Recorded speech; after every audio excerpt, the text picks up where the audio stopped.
आमच्या शेतकऱ्याचा जो काही खर्च आहे तो कमी व्हावा म्हणून आपण दोन गोष्टी त्या ठिकाणी केल्या.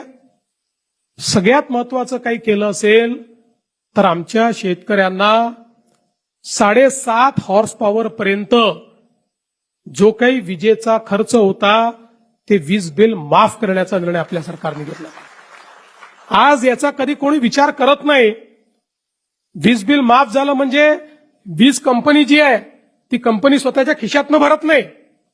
दरवर्षी 25,000 कोटी रुपये मी बजेटमधनं काढतो आणि त्या आमच्या वीज वितरण कंपनीला देतो.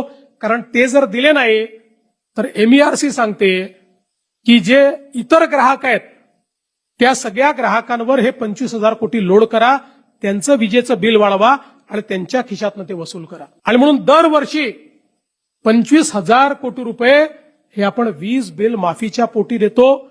आणि मला हेही सांगताना आनंद वाटतो की याच महाराष्ट्राने जवळपास महाराष्ट्रातल्या शेतकऱ्याला आपल्याला माहिती आहे अर्धे दिवस सकाळी वीज, अर्धे दिवस रात्री वीज. इतक्या मोठ्या प्रमाणात रात्रीची वीज आल्यानंतर शेतकऱ्याला काय अडचणी त्या ठिकाणी सहन कराव्या लागतात आपल्याला माहिती आहे. आपण सौर कृषी वाहिनी आणि सौर पंप अशा 2 योजना आणल्या. मला सांगताना अभिमान वाटतो की जे आम्ही सांगितलं आज राज्यातल्या 76% शेतकऱ्यांना आम्ही दिवसा वीज देतो आणि आमचा प्रयत्न हे वर्ष संपता 100% शेतकऱ्यांना दिवसा वीज आम्ही देऊ. आणि 8 तास आम्ही देतो. 10 तास द्यायचंय, नंतर 12 तास द्यायचंय.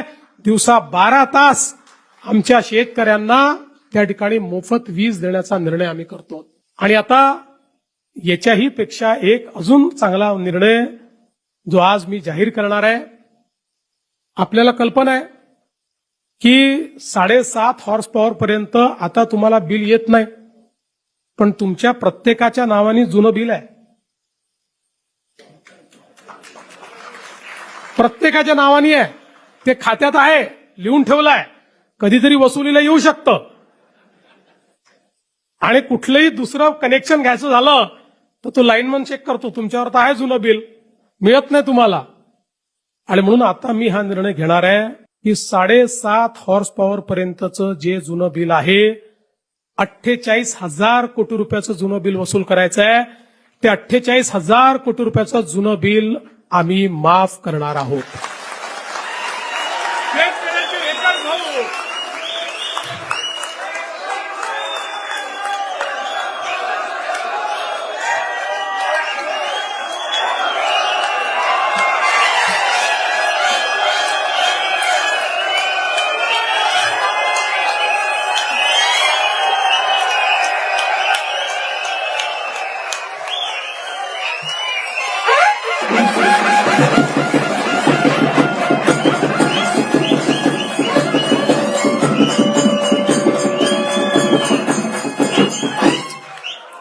शेतकऱ्याची पाटी ही कोरी झाली पाहिजे आणि त्याला नव्याने त्या पाटीवर इतिहास लिहिता आला पाहिजे, या दृष्टीनं घेतलेला हा निर्णय आहे.